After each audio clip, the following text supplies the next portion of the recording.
Playoffs ist Playoffs und da werden wir noch mal sehen, wer aus welchem Holz geschnitzt ist. In den Playoffs zählt nur noch Eishockey. Also dahinter Eishockey Nummer 1 und dann der Rest. Mit den Playoffs beginnt eine neue Saison. Das ist dann Intensität und Emotion. Jedes Spiel zählt, jeder Fehler zählt. Und dann ist natürlich der Druck umso größer.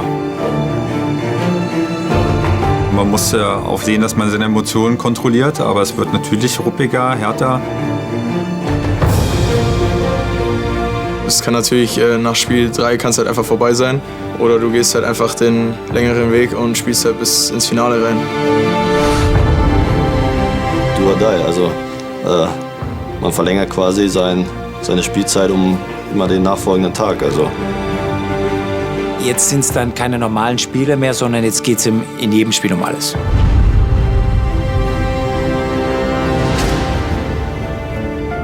Ich habe mega Spaß, mir vorzustellen, wie es ist, wenn wir das Ding später hochheben. Meister. Also was anderes erwartet man von uns nicht und das sind auch unsere eigenen Erwartungen. Aber es ist nicht irgendeine Meisterschaft. Es geht um den Aufstieg. Wir können was Historisches schaffen. Und wenn man dann vielleicht 2 Fliegen mit einer Klappe schlagen könnte, umso besser.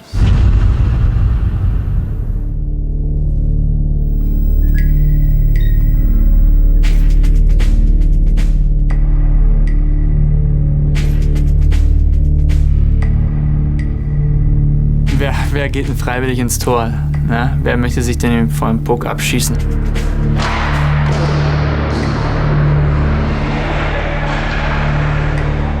Jerry ist mit seinem Alter halt auch ein sehr erfahrener Goalie und sehr ruhiger Mensch, aber auch Spieler, der da nicht in Hektik verfällt.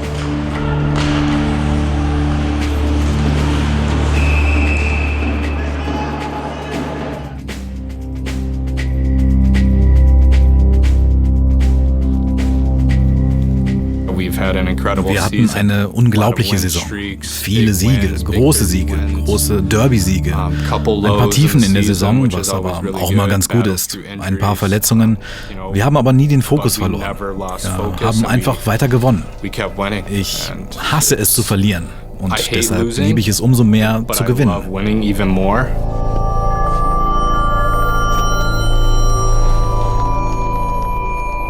Ich glaube, selber hat er noch keine Meisterschaft gewonnen. Ich denke, dass es für ihn und seine Karriere auf jeden Fall eine Riesennummer wäre, sowas mal zu erreichen.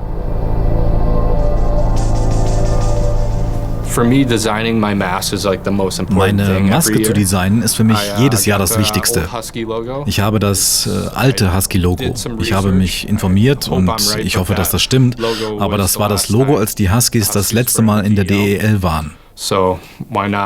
Also, warum nicht ein bisschen Geschichte damit reinbringen, wenn wir selbst versuchen, Geschichte zu schreiben? Die Rückseite ist wahrscheinlich das Wichtigste auf dem Helm für mich.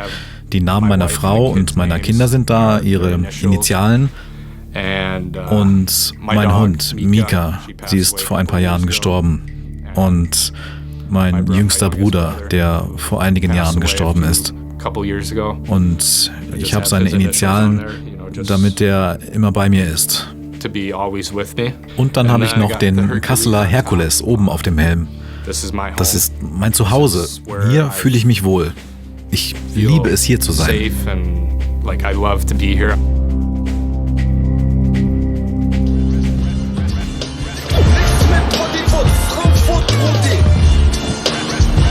Da, wo ich hierher gekommen bin, war das halt auch so geplant, dass ich halt mit einem Älteren im Haus wohne, dass ich halt zusammen mit dem fahren kann, weil ich war damals auch nur 17 und dass man auch mehr machen kann, jetzt, wie wenn ich jetzt irgendwo in irgendeinem Stadtteil wohne, wo halt gar keiner wohnt.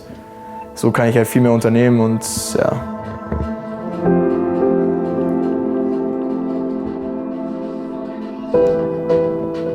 Also unten haben wir jetzt in der WG zurzeit den Daniel Wirth, Darren Miskowski und Konstantin Vogt. Dann im Obergeschoss wohnt halt da drin der Patrick Klein mit seiner Freundin. Und das ist auch echt mal ganz entspannt. So nach dem Spiel kannst du halt noch runter in die WG zum Beispiel. Dann reden wir halt oft noch zusammen und man kann auch einfacher was unternehmen. Ich habe unten in der WG noch einen Bildschirm, also einen Zockerbildschirm. Und wenn wir jetzt zum Beispiel Call of Duty oder so zocken, dann gehe ich halt runter und zock mir so eine genannte LAN-Party, machen wir halt dann unten. Kommt auch manchmal vor, ja. Leon, sein großer Vorteil ist, dass er mental sehr stark ist. Und natürlich ist der Leon eins der außergewöhnlichen Talente, eins der deutschen Top-Verteidiger-Talente.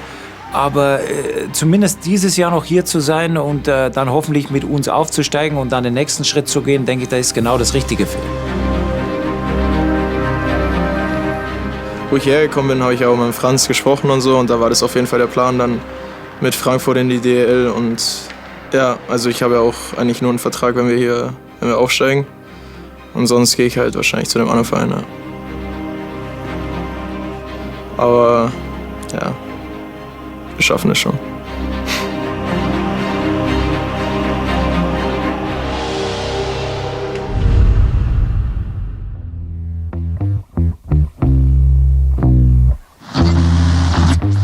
Ja, so langsam kribbelt's in Kassel.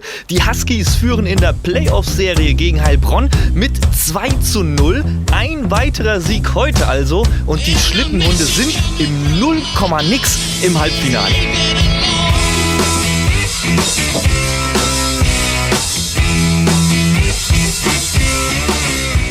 Der entscheidende Sieg ist immer der schwerste. Und das ist halt heute die Kunst, dass du eben halt dieses Ding hier zu Hause machst.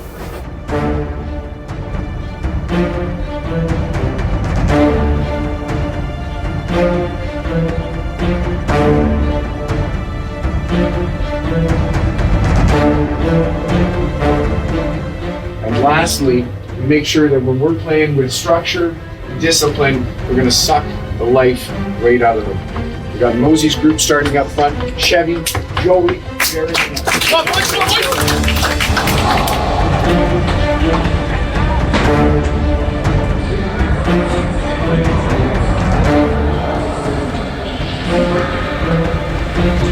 Die Scheibe ist eingeschmissen, das Spiel läuft. Und Trevino, die beiden Buddies, deren Zusammenspiel zusehends besser funktioniert. Und der Treffer! Abgefälschter Schuss von Troy Witkowski, der von der blauen Linie abgezogen hat. Rahmen, hier bist du auch schnell Prost. Prost. Auf der DL. Auf der DL. Da war noch jemand dran, mal schauen, ob der Guter Einsatz. Missy Chris mit der großen Chance und Tor! Paul Granz mit dem 2:0 für die Huskies. Ja, 2:0, müssen wir ein Schnäpschen trinken, ne? Ja, im Grunde ist das Spiel jetzt aber schon durch. Was? Das Spiel ist durch. Jetzt gibt es auch da nochmal die Auseinandersetzung auf dem Eis. Corey Mapes hat noch ein Wort zu reden mit Paul Granz. Und Knaup und Severin. Und Severin macht da gar nichts und Knaup prügelt auf ihn ein. Also und jetzt entwickelt sich dann noch der Faustkampf zwischen dem Tough Guy und Dennis Severin. Handschuhe aus, dann wird es das auch gewesen sein. Also nochmal ordentlich Drama hier zum Ende des ersten Drittels. Also Valentin mit der nächsten Chance und wieder seinen Handgelenkschuss, erbarmungslos. Und die findet Falken, das Ziel. Die Falken gleichen zum ersten Mal am heutigen Abend aus. 6:6.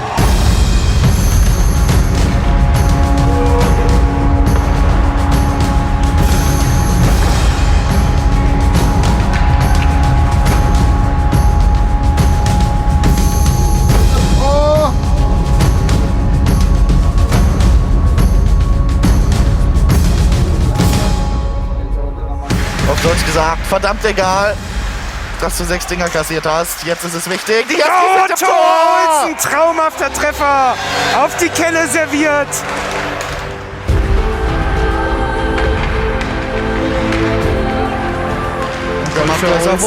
Und das war's. 9:6.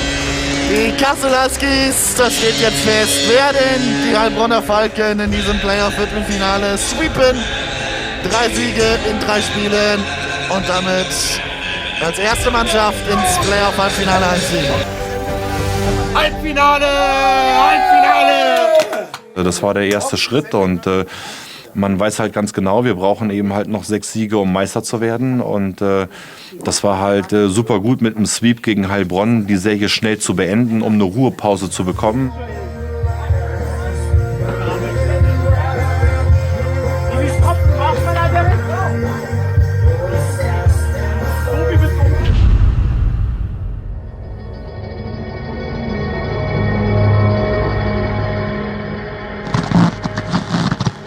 Die Löwen Frankfurt stehen mit dem Rücken zur Wand. Eine weitere Niederlage und der Aufstiegstraum ist geplatzt.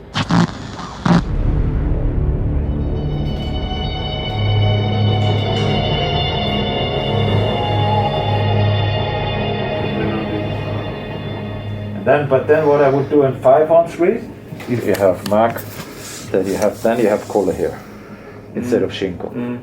Because I don't think Shinko is so useful here. You know, you can go to the second power play again, you have Dimi here, and then you can have Shinko.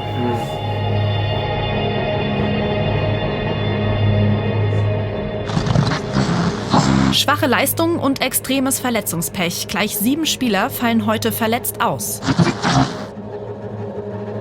Es wird wichtig sein, heute von der Mannschaft auch den Druck ein bisschen wegzunehmen, ja, weil das sind auch alles Menschen da drin und wir reisen heute wieder mit 7 Ausfällen an, aber nichtsdestotrotz, die Mannschaft hat oft genug gezeigt, dass sie sich gegen alle Widerstände stemmen kann und ja, und heute Abend müssen wir es tun, weil sonst sind wir raus.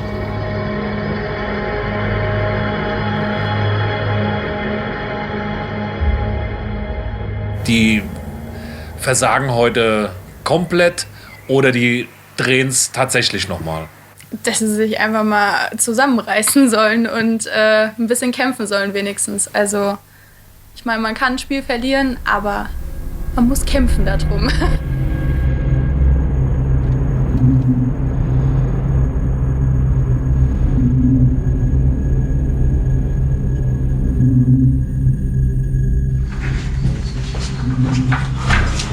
Hey, everybody, quick.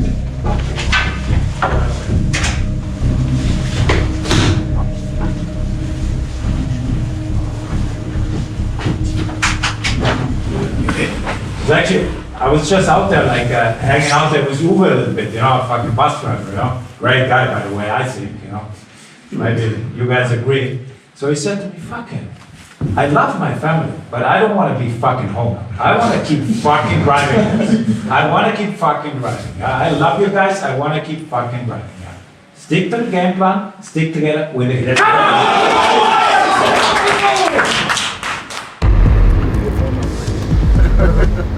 Ja.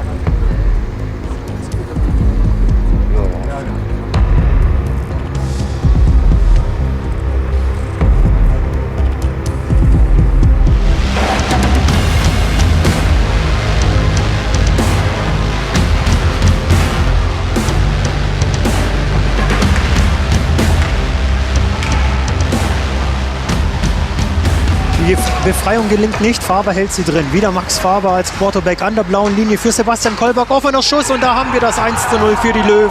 Ja! Da haben wir das 1:0 für die Löwen. Der war einfach nur drin. Ja, Mann. Und auch das erste. So, Konter der Löwen.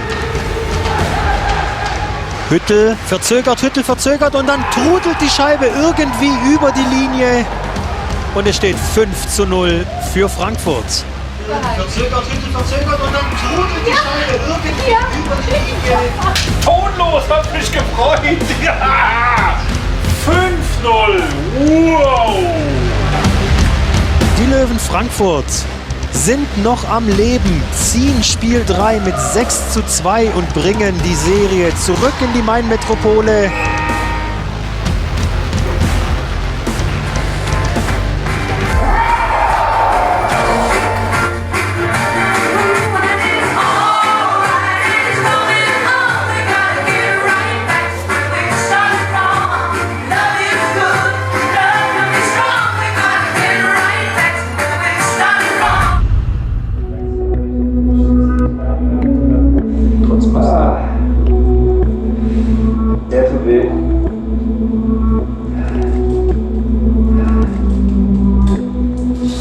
Belastung ist natürlich enorm hoch. Normalerweise ist es in den Playoffs sehr hoch, jetzt ist es seit Wochen schon hoch. Aber jetzt in den Playoffs natürlich ist relevant Schlaf, das ist der beste Faktor zur Regeneration, und Ernährung. Heißt aber auch Trinken und Essen. Dass man gezielt darauf achtet, was esse ich, wann esse ich das Ganze, habe ich ausreichend getrunken, auch gerade auf dem Weg zum Spiel, Auswärtsspiel.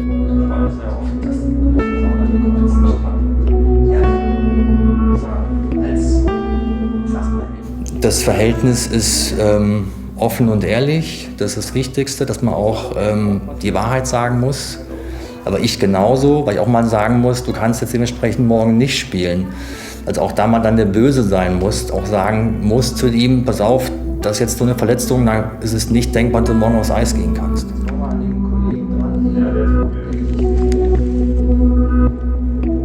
Letztendlich darfst du halt auch nicht vergessen, du hast ja halt auch eine komplette Saison schon in den Knochen und ja, dann kommt es halt noch dazu, dass ja, die Playoffs halt einfach so sind, da will jeder spielen und du schleppst dich vielleicht mit der einen oder anderen Sache mehr durch, wo du in der Saison vielleicht sagen würdest, okay, ich gebe dir mal ein paar Tage Pause und verpasse vielleicht mal 1, 2 Spiele, um ja, im Nachhinein dann halt einfach fit zu sein und sowas nicht die ganze Saison mitzuschleppen. Aber Playoffs sind halt andere Gesetze halt einfach und das merkst du halt jetzt im Moment halt auch.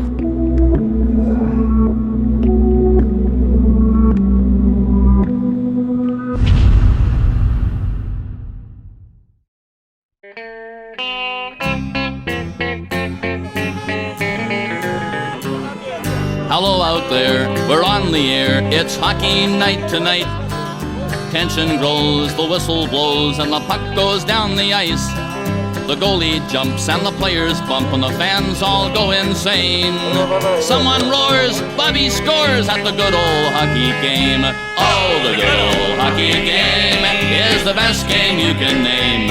And the best game you can name is the good old hockey game.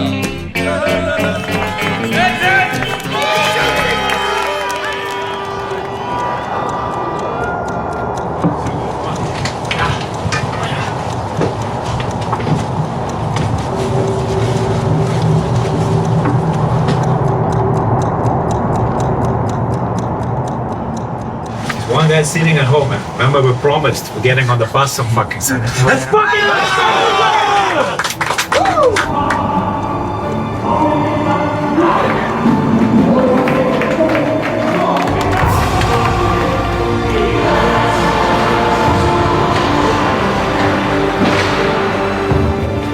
Aber Schinko, Querpass, Kolberg, Tor!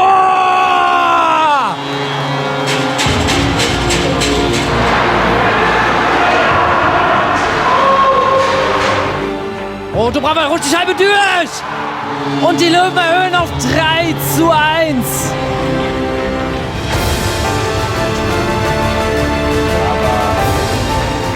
Und da 4:1! Und hier sehen wir nochmal, was wir auch nach Spiel 3 gesehen haben. Nee, das ist ein Geheimnis. Das hat mit unserem Busfahrer zu tun. Er will noch weiter Bus fahren. Wir sind eine Mannschaft und es geht nur zusammen. Das ist unser Rezept hier und wir brauchen jeden Spieler, auch die nicht so viel spielen und das sieht man. Alle sind bereit, alle wollen spielen, alle wollen gewinnen.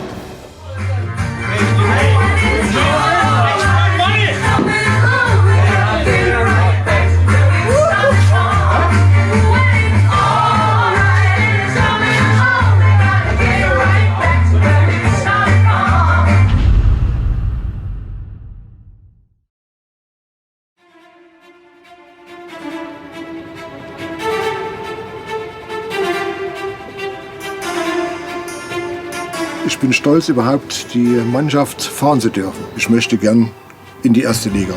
Das möchte ich gern erleben.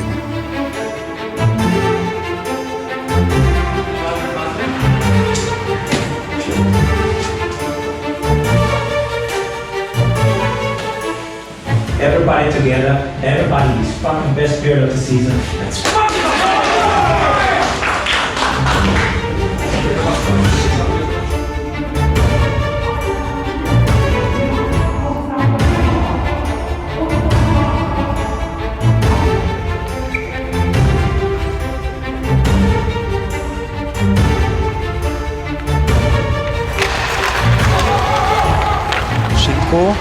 Noch Luis Schinko lässt liegen und erneut ist es, ja, erst Dubrava und dann im Nachschuss das 1:0 für die Löwen aus Frankfurt. Yes!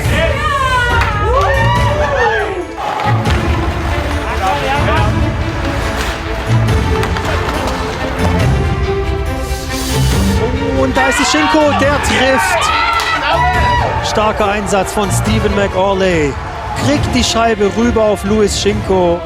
Und der Youngster erhöht auf 2:0. Sauber!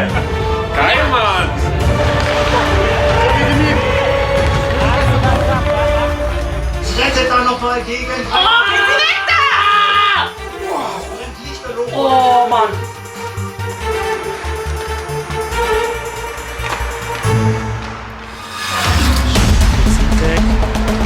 Der Schuss und da ist der Anschlusstreffer. Norman Hauner.